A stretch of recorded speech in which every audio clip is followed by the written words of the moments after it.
Creo que todos saben que una de las características del pecado es ir crescendo y llegar a una epítome, si se puede decir así, a un cenit.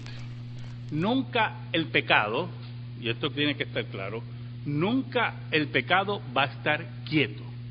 El pecado es inquieto, el pecado es creador, el pecado es ingenioso. Y cuando hablo del pecado, ¿verdad?, no es la entidad en sí del pecado, sino a aquellos por los cuales el pecado toma acción, que somos los seres humanos. Y los seres humanos somos ingeniosos en la pecaminosidad. Por eso, cuando hablamos del aborto, los abortos que se hacen hoy no son los mismos que se hacen hace 40 años. O sea, ha habido un avance para ser bien creadores en cómo cortar a un niño dentro del vientre de su madre. Y así sucesivamente el pecado, ¿verdad? Esta semana estaba viendo un especial, vi una parte nada más, yo dije, verdaderamente el pecado es muy ingenioso, pero definitivamente cuando el pecado no tiene directrices, cuando no tiene límites por la ley de Dios, el pecado va a ser creativo. Estaba viendo un especial y me acordé del hermano Carlos Pérez porque él había hecho un comentario sobre el matrimonio homosexual que a mí me dio mucha luz, de un grupo de personas que eran entrevistados, un especial de Showtime sobre el matrimonio en grupo. Un grupo de personas que viven en una casa, hombres y mujeres, y entre ellos se han casado. No es poligamia, la poligamia es otra cosa, el matrimonio en grupo. Y entonces yo empecé a oír el especial y a oír las razones por las cuales ellos vivían en grupo, y usted tiene que saber que la primera palabra que salió, la primera frase fue derechos civiles. Y cómo se han pervertido los derechos civiles por el pecado. Y aquello que era derechos civiles dentro de la ley de Dios, cuando usted lo ve fuera de la ley de Dios, el pecado es creativo. Avanza. Y usted ve hombres y mujeres que no se sonrojan frente a las cámaras para hablar de su matrimonio en grupo, que yo sé que a la larga terminará mal. Porque quiero que usted sepa que eso nada tiene de nuevo. Y siempre terminó mal. Yo quiero que usted me acompañe a Mateo capítulo 12. Mateo 12, versículos del 46 al 50. Dice así la palabra de Dios, en el nombre del Padre, del Hijo y del Espíritu Santo. Mientras él aún hablaba a la gente, he aquí su madre y sus hermanos estaban afuera y le querían hablar. Y le dijo uno, he aquí tu madre y tus hermanos están afuera y te quieren hablar. Respondiendo él al que le decía esto, dijo, ¿quién es mi madre y quiénes son mis hermanos?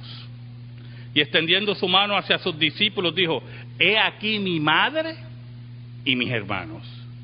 Porque todo aquel que hace la voluntad de mi Padre que está en los cielos, ese es mi hermano y hermana y madre. Oramos.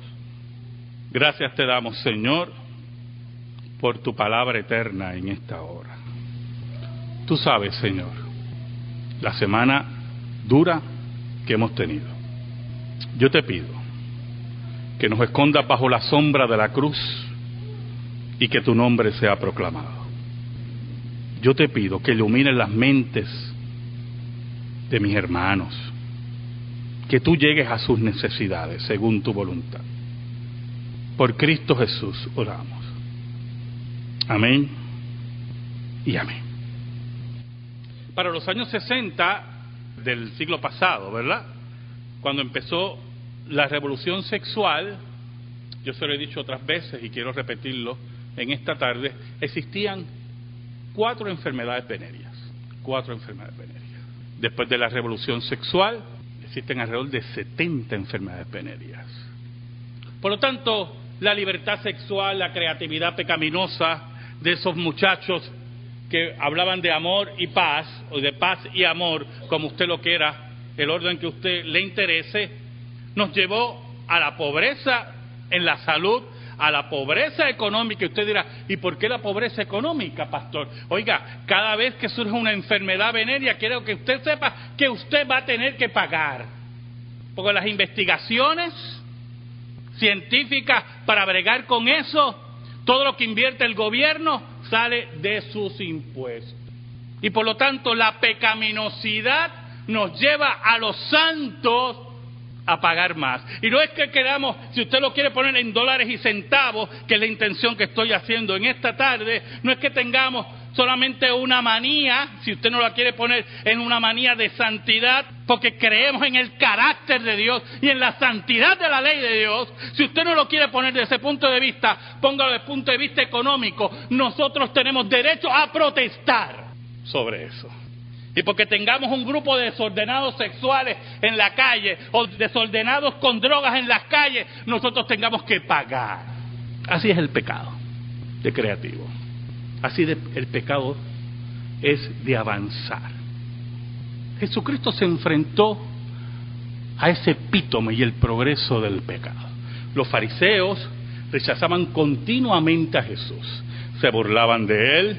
Y cuando vieron que la gente estaba oyendo a Jesús, cambiaron de estrategia. ¿Sabe? Yo empecé a leer un libro sobre Jesús de Nazaret, sobre la vida de Jesús de Nazaret. El autor decía que Jesús empezó con una estrategia y dio a entender que como no le sirvió la estrategia, cambió de estrategia. Y ya usted sabe, ¿verdad?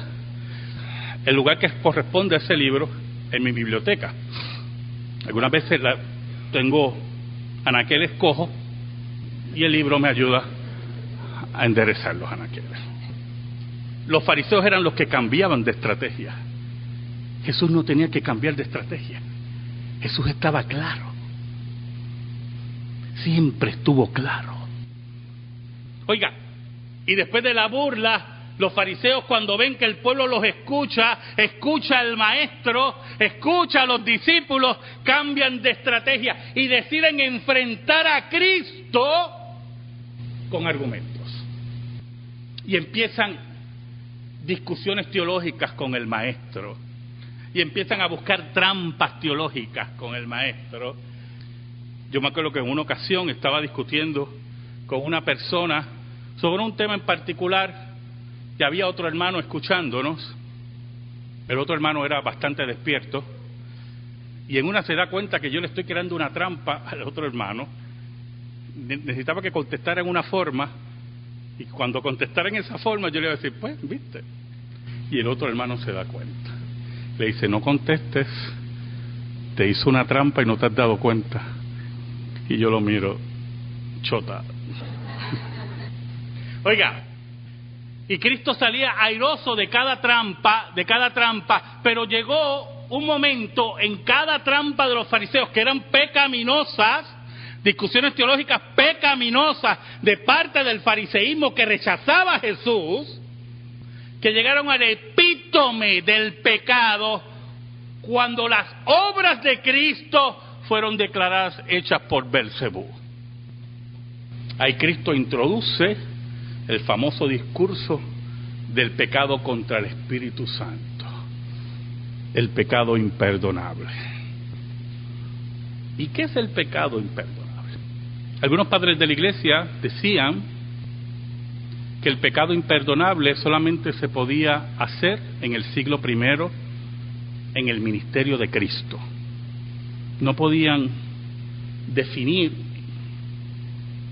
cuál era el pecado imperdonable contra el Espíritu Santo, y decían que era un pecado del siglo I. Lamentablemente, eso no se sostiene en la investigación del texto, porque Cristo decía que este pecado no iba a ser perdonado ni en este siglo. Otros decían que el pecado imperdonable es rechazar a Cristo, porque en última instancia, al final de los tiempos, cuando usted sea juzgado, si usted rechazó a Cristo, está condenado. Pero no es tan simple, porque muchas personas en su vida antes de que hubiera el llamado irresistible de Dios, el llamado interno, rechazaron a Cristo. El llamado externo. Posiblemente algunos de ustedes aquí oyeron del Evangelio por mucho tiempo y rechazaron el Evangelio hasta que Dios los llamó internamente.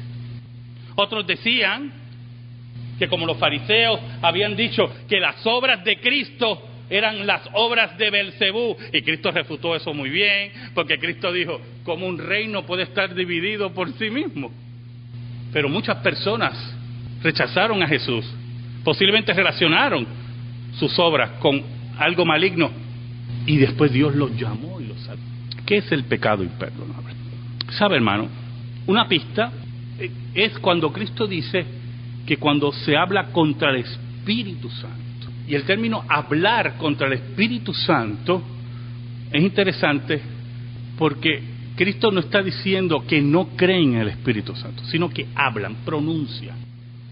Y los teólogos reformados, y la teología reformada cree, que cuando hablamos del pecado imperdonable, estamos hablando de un pecado que tiene que ver mucho con la interioridad del ser humano, con la psiquis del ser humano. Era evidente, hermano, escuche, era evidente que Cristo venía de Dios. Las obras que hacía Cristo eran las señales del reino. Yo quiero que usted entienda algo. Hay una señal del reino predominante en el ministerio de Cristo. Predominante. Y es la resurrección de los muertos. Usted puede disfrazar muchos milagros, pero la resurrección de los muertos usted no la puede disfrazar. Y los evangelios registran 3 resurrecciones de muertos, pero Cristo hizo muchas más. Y usted dirá, pastor, ¿y por qué usted dice eso? ¿Sabe algo? Cuando Cristo empezaba su ministerio, póngale 1 mes, 2 meses, los discípulos de Juan, Cristo estuvo 3 años y medio en el ministerio, 3 años y medio, público. Los discípulos de Juan fueron donde Jesús. Venimos con una pregunta de parte de Juan. ¿Cuál es? Juan pregunta que si tú eres el que venía o esperaremos a otro. Y sabemos por qué, ¿verdad? Lo hemos dicho muchas veces, Juan está encerrado, la muerte le está respirando. Y él dice, caramba, ¿qué pasó aquí? La contestación de Cristo es muy importante. Dile a Juan que los ciegos ven, los sordos oyen, los cojos caminan y los muertos son resucitados. ¿Usted oyó? Prácticamente en el comienzo del ministerio de Cristo, ya Cristo había resucitado muertos. Y por lo tanto es una señal inequívoca de que Cristo era el Mesías y el enviado de Dios en la resurrección de muertos. Era para que los fariseos y la autoridad religiosa de Israel rindiera su corazón a Cristo. Por eso la teología reformada dice que el pecado imperdonable tiene que ver mucho con la interioridad y el acto pecaminoso del hombre de rechazar a Dios. No es un simple rechazo a Dios, es un empeño pecaminoso de rechazar lo que te dice tu conciencia, lo que te dicen las señales de que Cristo era el enviado. La evidencia contundente de que Cristo era el Mesías. Y no solamente un rechazo total al ministerio de Cristo por odio, profundo coraje y por no perder privilegio, sino relacionar las obras de Cristo en su pecado. Le dije que el pecado que escala, no se queda ahí, relacionar las obras de Cristo con Belcebú. Cuando usted le presenta el evangelio a una persona racional, sin entrar en ciertas emociones que no son equivocadas, de la predicación del evangelio, sentarse racionalmente a hablar con él, y usted lo compara con otras religiones, usted dice, mira, y tú ves que todos estos fundadores de religión son polvo, pero el cristianismo dice que Cristo venció la muerte y la evidencia increíble de la resurrección de Cristo, y racionalmente rechazan el evangelio y al mismo tiempo se levantan en odio contra el evangelio. Y algunas veces se regocijan en su pecado. Esta semana murió una famosa cantante latinoamericana, Chabela Vargas. La gran cantante nació en Costa Rica, pero ella se consideraba mexicana. Una cantante de rancheras tremenda. Ella la entrevistaban. Yo creo que tiene un lugar allá abajo, pero ella la entrevistaban y ella decía, mira hermano, con unos dones tremendos, ¿verdad? Canciones rancheras, no todo el mundo le gusta eso, pero era esa mujer que cantaba en cafetines, ahí, ¿verdad? En barras de esas. Oiga, y grabó muchos discos y a mí me gustó oír esa voz ronca de ella y ella decía, yo siempre fui una borracha. Y qué cosa tremenda. Y yo miraba la entrevista y ella se sentía orgullosa de ser una borracha. Yo sé que ahora está totalmente sobria. Yo estoy seguro que se le quitó toda la borrachera. Pero ¿cómo se enorgullecía de ser una mujer borracha de su pecado? Y el epítome del pecado de los fariseos llegó a tal que, viendo las evidencias increíbles de que Cristo era el Mesías, y su corazón le hablaba, este es el enviado, y las evidencias por todos lados, y muertos resucitados, rechazaban a Cristo. Y escaló su pecado a tal punto que relacionaron las obras de Cristo con Beelzebú. Algo que tiene que ver con la intimidad de cada ser humano, que solamente Dios conoce. Ninguna persona que ha cometido el pecado imperdonable va a pedir oración por él. Los que fueron pentecostales aquí, Kevin pidió muchas veces porque creía que había cometido el pecado imperdonable. Oiga, ese era un temor que había en el pentecostalismo. Yo se lo digo, y no es broma, de no caer en el pecado imperdonable. Y unos temores, y usted iba a su casa a llorar, y se moría. ¿Sabe algo? El que cae en el pecado imperdonable no pide oración por su pecado.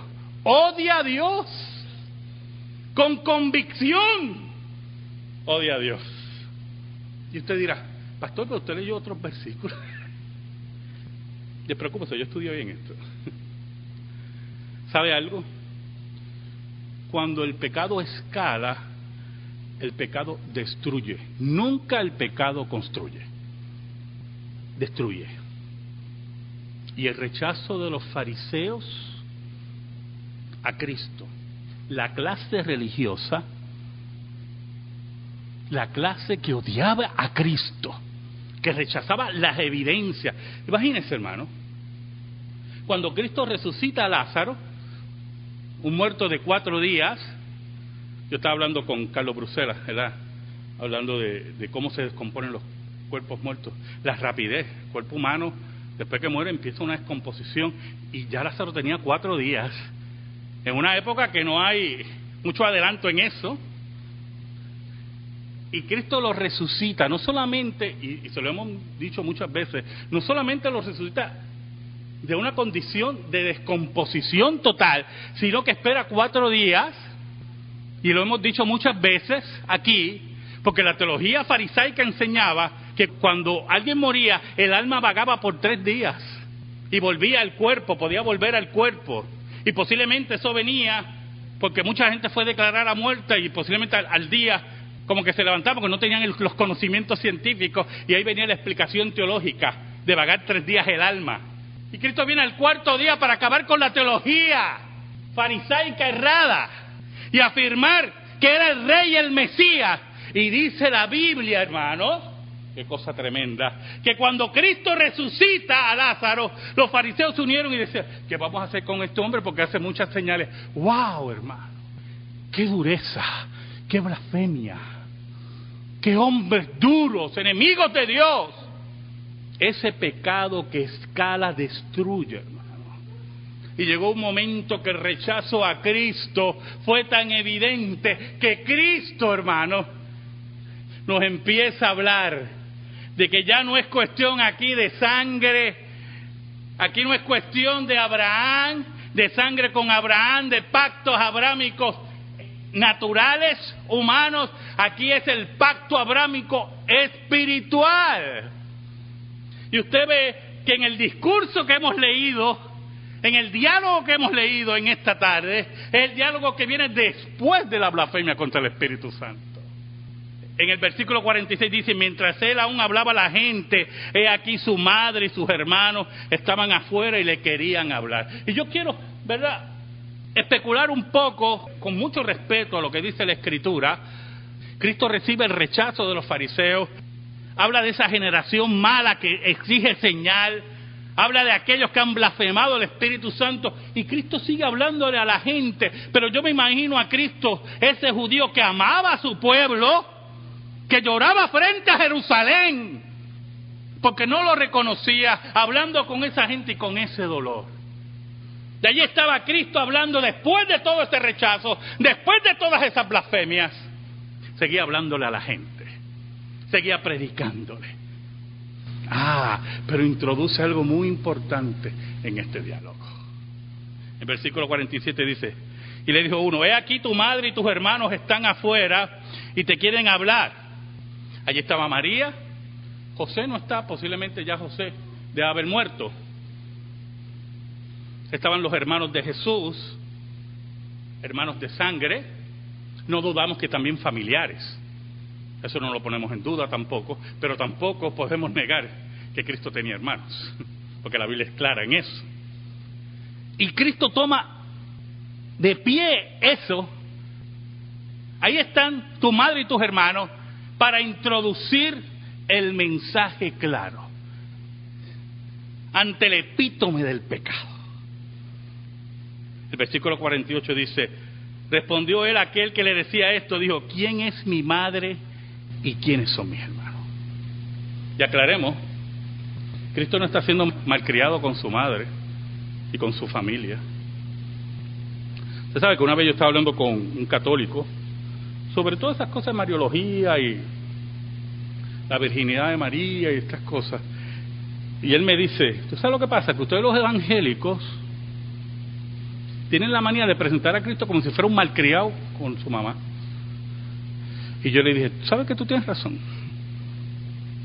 Usted tiene razón. Pero tampoco es lo que usted dice. Cristo era firme con su madre. Porque mire, el que ama más, madre, padre, hijo, esposa, esposo, más que a Dios, Cristo dijo, no es digno de mí. Cristo no era malcriado con su madre, pero era firme. Este es mi ministerio. Y yo soy un hombre mayor, y soy el sacerdote, según el orden de Melquisedec. Y nada tiene que ver eso con malas crianzas. Nada tiene que ver eso con malas crianzas. Ustedes vieron una película hace muchos años, para los años 60, creo que le he hablado de ella. Alguien viene a comer a casa, una joven blanca se va a casar con un hombre negro. Sidney Poitier era el actor. Lógico, era doctor en medicina. Ahí está el aspecto racista de la película. No podía ser un portero, tenía que ser doctor en medicina. Si es negro, pero por lo menos que sea médico. Pero eso es otra discusión. Oiga, y ella lo va a llevar a la casa, y la película fue toda, un día, toda la película, una obra maestra de los años 60. Le recomiendo que la vea. Alguien viene a comer a casa. Tremendos actores. Pero llega un momento que la familia pues se da cuenta que el novio es negro.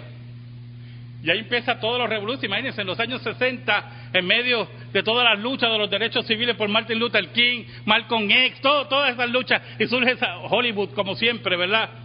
Tocando así la herida. Y llaman a los padres de él también, que por cierto también tenían problemas racistas, porque creían que cada raza tenía que casarse por cada raza. Y llegan y saludan al hijo, olvídense, era el orgullo de ellos. Médico, había ido a África a atender, bueno, que yo era tremendo, ese muchacho negro era tremendo, no era un porterito ni nada de esas cosas. Y cuando ven que la novia es blanca, ellos que también eran racistas, se estremecen. Y en una el padre llama aparte a su hijo y le dice un montón de cosas.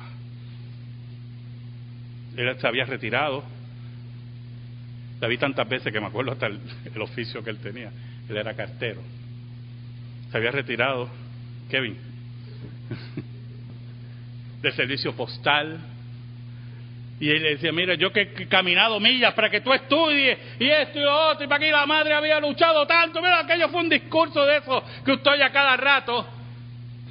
Y cuando él lo dejó hablar a su padre, diciéndole, tú nos debes esto, tú nos debes lo otro.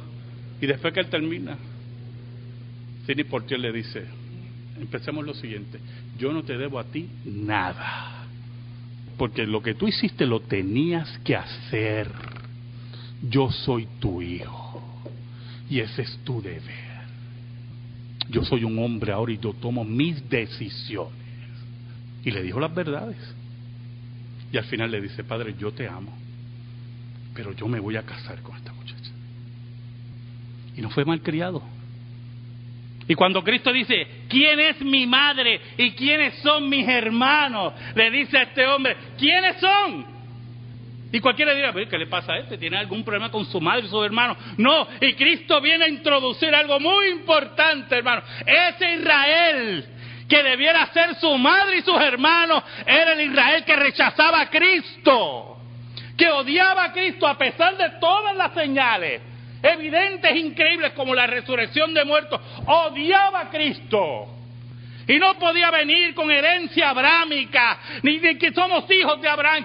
Esto ya no vale.